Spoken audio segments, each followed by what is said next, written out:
ఇక్కడ ఒక దగ్గర ఫోటో వచ్చింది, జ్యోతిష్యం చెప్పించుకుంటే కవిత ముఖ్యమంత్రి అవుతున్నారని వచ్చాడు. కాగలరా? అవకాశం ఉందా? అంటే నేను ఎంఎస్సి మ్యాథ్స్ సైంటిఫిక్ టెంపర్ నుంచి వచ్చిన వాళ్ళను, జ్యోతిష్యము అది నమ్మచ్చు. కానీ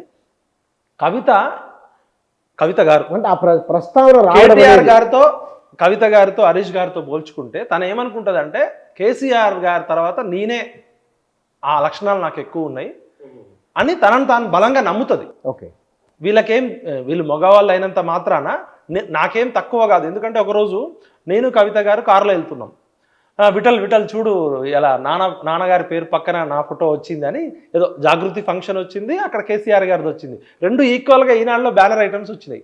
అంటే అంత ఆనందం తనకి. చిన్నప్పుడు తను పెరిగిన వాతావరణంలో కేసీఆర్ గారు పాలిటిక్స్లో బిజీగా ఉండడము, పట్టించుకోకపోవడం వల్ల వాస్తవానికి కేటీఆర్ బాల్యమైన కవిత బాల్యమైన అంత మిగతా ఎమ్మెల్యేలు మంత్రుల కూతుర్లు అంత కంఫర్ట్ లైఫ్ లేదు వాళ్ళకి. చిన్న చిన్న వాటికి కూడా ఇబ్బంది పడ్డ పరిస్థితులు ఉన్నాయి. అవి అన్ని విషయాలు చెప్పకూడదు, అవసరం కూడా లేదు. ఒక ఆత్మన్యూనత, ఒక అభద్రత, ఒక ఐడెంటిటీ క్రైసిస్ ప్లస్ ఒక తెగువ కేసీఆర్కు ఉన్న లక్షణాలు. అంటే ఎక్స్ట్రీమ్ మానియాలో కూడా ఏదైనా చేయగలరు వీళ్ళు. ఎట్ ద సేమ్ టైం డబ్బులు లేనప్పుడు చెక్కులు ఇచ్చేసి ఖాళీగా ఉంటారు. ఇప్పుడు మీకో నాకో, ఇప్పుడు ఉదాహరణకి నాకే ఒక 10 చెక్కులు ఇచ్చింది డబ్బులు ఇవ్వాలని, ఆ 10 చెక్కులు ఇచ్చి 6 సంవత్సరాలు 10 సంవత్సరాలు అయింది. ఆ చెక్కులు అంతే. ఇక డబ్బులు ఉన్నప్పుడు అసలు ఆగరు వీళ్ళు, డబ్బులు లేకపోతే కలుగలో ఎలుగలాగా దాక్కుంటారు. కేసీఆర్ గారికి ఉంది, వీళ్ళ ఫ్యామిలీకి ఉంది. ఒక్కటేంటంటే తెలంగాణ ప్రజలు ఆ రోజు కేసీఆర్ గారు అవసరం ఉండే ఒక బక్కపల్చని వ్యక్తి సిద్దిపేట నుంచి బయలుదేరి టీఆర్ఎస్ అనే పార్టీ పెడితే తెలంగాణ ప్రజలు తెలంగాణ బాపు, తెలంగాణ జాతిపిత, తెలంగాణ గాంధీ లాగా 14 ఏళ్ళు రాజశేఖర రెడ్డిని, చంద్రబాబుని, కేంద్ర రాష్ట్ర ప్రభుత్వాలను ఎదిరించి తెలంగాణ తేవడంలో తెలంగాణ ప్రజల త్యాగాలతో పాటు కేసీఆర్ గారి శక్తి ఎవరు తీసేయలేరు. అదేవిధంగా కేసీఆర్ గారికి బయాలజికల్గా పుట్టిరు కాబట్టి కేటీఆర్ అయినా, కవిత అయినా, హరీష్ అయినా కేవలం వాళ్ళు కొడుకులు కూతుర్లు కానీ అల్లుళ్ళు కానీ కాకుండా వాళ్ళ రోల్ కూడా ఉంది. వాళ్ళు డబ్బులు సంపాదించవచ్చు, పదవులు అనుభవించవచ్చు, ఎంజాయ్ చేయొచ్చు. కానీ కవిత కూడా చాలా కష్టపడ్డ విషయం నాకు తెలుసు. అల్లునిగా హరీష్ రావు పాత్ర, ఆయన తెలంగాణ ఉద్యమంలో కేసీఆర్తో పాటు ఉన్నారు. కేసీఆర్ గారు హరీష్ లేకపోతే చాలా విషయాల్లో ఫెయిల్ అయ్యేటోడు అని ఓపెన్గా చెప్తాను. అది ఎందుకంటే నట్టు బోల్ట్ లాగా ఎనర్జీ ఎప్పుడు కూడా కాంబినేషన్ ఉంటుంది. ఇప్పుడు రాజశేఖర రెడ్డి, కేవీపీ రామచంద్రరావు, అట్లనే ఎనర్జీ కాంబినేషను హరీష్ కేటీఆర్ అనే కాంబినేషన్ ఏంటంటే మామగారు ఎన్ని బూతులు తిట్టినా, మామగారి గురించి మంచి చెడు అన్నీ తెలిసినా కూడా ఎక్కడ కూడా నోరు జారకుండా ఒక సైనికుడు లాగా, కమాండర్ లాగా హరీష్ తన యవ్వనంలోనే, ఇప్పుడు హరీష్ గారి వయసు తిప్పి కొడితే నాకు 45, 47 అయితే ఆయనకు 55 ఉంటాయేమో అంతే. కానీ ఆయన వయసుకు మించిన వృద్ధాప్యం ఆయనలో కనపడుతుంది. ఎందుకంటే ఆయన జీవితం అంతా మామ చుట్టే తిరిగింది. పాలిటెక్నిక్ చదువుకుంటున్నప్పటి నుంచి హరీష్కి ఇంకో జీవితం లేదు. హరీష్ గారు తనకున్న పర్సనాలిటీ, తనకున్న ఫిజిక్కి కేటీఆర్ గారి వయసు, కవిత గారిని చూస్తే హరీష్ వయసు కన్నా పెద్దగా కనబడతాడు. ఎందుకంటే అన్ని టెన్షన్స్ అనుభవించాడు. హరీష్ కష్టాన్ని మనం తక్కువ. అట్లనే సంతోష్ కూడా చాలా మంది అంటారు, కానీ సంతోష్ తెర వెనుక కేసీఆర్ గారికి ఎంత సేవ చేసిండో నాకు తెలుసు. కొడుకు కూతురు వీళ్ళేమో మెయిన్ స్ట్రీమ్ లో ఉన్నారు, మనం రెండు కోణాలు చూడాలి. అయితే ప్రజల కోణంలో నేను ఏమంటున్నా అంటే ఆ రోజు కేసీఆర్ గారు అవసరం తెలంగాణకు ఉంది, తెలంగాణ అవసరం కేసీఆర్ గారు. ఇక్కడ ఏంటంటే ఆ కుటుంబానికి సంబంధించి చాలా విషయాలు మాట్లాడుతున్నారు. ఇవన్నీ మనం ఎప్పటి నుంచో మాట్లాడుతున్న విషయాలు. కానీ ఆ కుటుంబం ఇవాళ తెలంగాణ రాజకీయాన్ని ఎట్లా ప్రభావితం చేసే అవకాశం ఉన్నది? ఎవరు? కవిత ఆ కుటుంబం నుంచి వచ్చి. హరీష్ రావు ప్రభావితం ఏమిటో కేటీఆర్ తెలిసింది మనకు. వ్యక్తిగా ఒక నాయకురాలిగా కవిత తెలంగాణ రాజకీయాలలో ఏ పాత్ర పోషించబోతున్నారు? బహుశా ఒక అంచనాకు రావచ్చా మనం? ఎట్లా అది మనం చెప్పడానికి జ్యోతిష్యం కాకపోవచ్చు.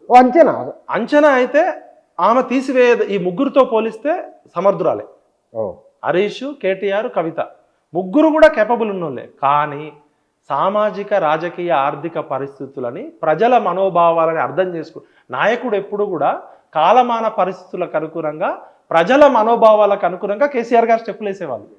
ఒక కేసీఆర్ లాంటి మామూలు వ్యక్తి అలా 4 కోట్ల ప్రజలకి ఒక కేసీఆర్ = తెలంగాణ అనే బ్రాండ్ క్రియేట్ చేసుకున్నాడంటే కేసీఆర్ చాలా కోల్పోయాడు.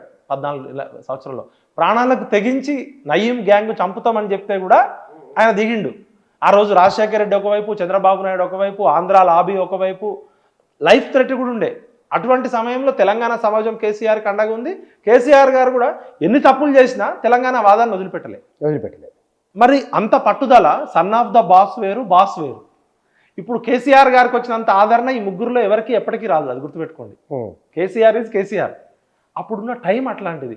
ఇప్పుడున్న టైంలో ప్రజలు ఏం కోరుకుంటున్నారు?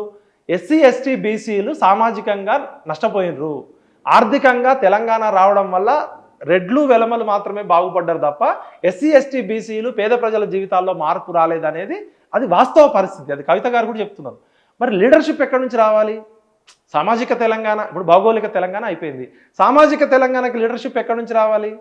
నిజంగా సామాజిక తెలంగాణ కోరుకునే వర్గాల నుంచి అన్న రావాలి, బాధితుల నుంచి రావాలి. లేకపోతే పెద్ద హృదయంతో అగ్రవర్ణాల నుంచి వచ్చిన వాళ్ళు ట్రాక్ రికార్డు, మేము 100 ఎకరాలు అమ్మేసినాం, ఆస్తులు ఇచ్చేసినాం, మేము త్యాగం చేసినాం అంటే సమాజం ఓన్ చేసుకుంటుంది. చాలామంది అగ్రవర్ణాల వాళ్ళు కూడా పేద ప్రజల కోసం ఉద్యమాలు చేసిన వాళ్ళు ఉన్నారు. డెఫినెట్గా ఉన్నారు. ఇప్పుడు నిజంగా కవిత గారు రియలైజ్ అయ్యి మా నాన్నగారు 10 సంవత్సరాల్లో ఈ తప్పులు చేసిర్రు, ఇక్కడ లోపం జరిగింది, నేను ఈ నాయకత్వం వహించాలి అనుకుంటే మాత్రం కవిత గారు పూర్తిగా త్యాగంతో స్టార్ట్ చేయాలి.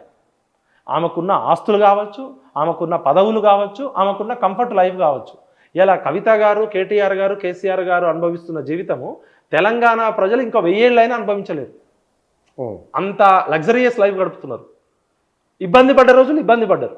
నేనేమంటున్నా అంటే కవితకి ఒక మిత్రుడిగా, ఒక స్నేహితుడిగా, ఒక తమ్ముడుగా, ఒక అన్నగా నేనేం చెప్తున్నా అంటే, మీలో ఫైర్ ఉంది, మీకు కసి ఉంది, మీకు రాజకీయాల్లో ఉండాలనే తపన బలంగా ఉన్నప్పుడు ప్రజలు ఏం కోరుకుంటున్నారు దానికి తగ్గట్టు మీరు మారండి. మీకు తగ్గట్టు ప్రజలు మారరు. ప్రజల అవసరాలకు తగ్గట్టు, ప్రజల ఆకాంక్షలకు తగ్గట్టు, ప్రజల బాధలకు తగ్గట్టు. ఆ రోజు మీ నాన్నగారు ఎట్లయితే స్పీకర్ పదవి వదిలేసి, లేకపోతే అన్ని వదిలేసి లైఫ్ రిస్క్ ఉన్నా కూడా స్టార్ట్ చేసిండు, అట్లా మీరు చేస్తే ప్రజలు మంచి చెడు గురించి ఆలోచించరు. ఎవరు త్యాగం చేస్తే వాళ్ళ వెనకాల ఉంటారు, ఎవరు ఫైట్ చేస్తే వాళ్ళ వెనకాల ఉంటారు. కేసీఆర్ ఇదే విధంగా ఉద్యమం పెట్టినప్పుడు ఆంధ్ర మీడియా మొత్తం కేసీఆర్ తాగుబోతూ తిరుగుబోతూ ఆయన క్యారెక్టర్ లేదని చెప్పి ప్రపంచంలో ఎవ్వరి మీద చేయనంత క్యారెక్టర్ అసాసినేట్ చేసిరు. కానీ కేసీఆర్ ఎప్పుడైతే ఫైటింగ్లో ప్రూవ్ చేసుకుంటూ పోయిండో అదే కేసీఆర్ని బ్రహ్మరథం పట్టిరు. బండి సంజయ్ గారు ఒక మామూలు కార్పొరేటర్ ఉంచి కేసీఆర్ మీద యుద్ధం చేసినప్పుడు అధ్యక్షుడు అయిండు, డి అంటే డి అయిండు. బండి సంజయ్ గారు ఏమన్నా అపరిమితమైన మేధావి కాదు, లేకపోతే అద్భుతమైన తెలంగాణ ఉద్యమకారుడు కాదు. ఆయనకున్న పోరాడే స్ట్రీట్ ఫైట్ చేసే నేచరు తెలంగాణ ప్రజలు అక్కడ తీసుకొచ్చారు. రేవంత్ రెడ్డి ఏమి అద్భుతమైన జ్ఞాని కాదు, ఆయనకేమి ఎక్స్పీరియన్స్ లేదు, ఎడ్యుకేషన్ లేదు, ఎక్స్పోజర్ లేదు. కేసీఆర్తో డి అంటే డి అని కొట్లాడిండు కాబట్టి రేవంత్ రెడ్డి వచ్చిండు. ప్రజలు, తెలంగాణ ప్రజలు నువ్వు మంచోడివా చెడ్డోడివా అని పక్కకు పెడతారు. నువ్వు నిజాయితీగా ఫైట్ చేస్తున్నావా ప్రజల తరపున, నువ్వు త్యాగధనుడువా, నువ్వు ధైర్యవంతుడువా, నిజాయితీ పరుడా, ఈ 3 లక్షణాలు ఉంటే కవిత ముఖ్యమంత్రి అయినా ఆశ్చర్యం లేదు. అవి చేస్తే. కానీ తెలంగాణ ప్రజలు ఇప్పుడు ఏం కోరుకుంటున్నారంటే సామాజిక వర్గాల నుంచి వచ్చిన నాయకత్వాన్ని, ఎస్సీ ఎస్టీ బీసీల నుంచి వర్గాల నుంచి వచ్చిన నాయకత్వానికి మీరు లడ్డూలో జీడిపప్పు కిస్మిస్ లాగా చూపిస్తే కాదు. నిజంగా మీరు సామాజిక తెలంగాణ కావాలని కోరుకుంటే మీరు సామాజిక తెలంగాణ శక్తులతోటి ఒక 1000 కోట్లతోటో 100 కోట్లతోటో కార్పస్ ఫండ్ పెట్టండి.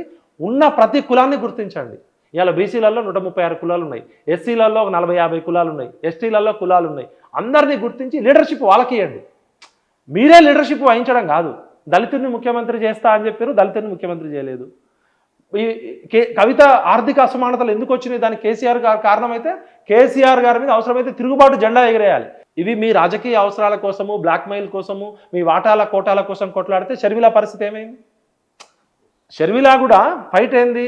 ఎక్కడైనా ఈ రాజకీయ కుటుంబాల్లో పవర్ ఉంటుంది, డబ్బు ఉంటుంది. అసలు మామూలుగా డబ్బు ఉన్న దగ్గరే కొట్లాటలు చూస్తుంటాం మనం. ఓ 2 ఎకరాల పంచాయతీ దగ్గరే మన ఊర్లలో తలలు బల కొట్టుకుంటుంటారు. అట్లాంటిది ఇన్ని 100,000 కోట్ల ఆస్తులు ఉన్నాయి, అల్టిమేట్ పవర్ ఉంది ఒక కుటుంబం చేతిలో. కాబట్టి పవరు డబ్బు ఉన్న దగ్గర కొట్లాటలు తప్పవు.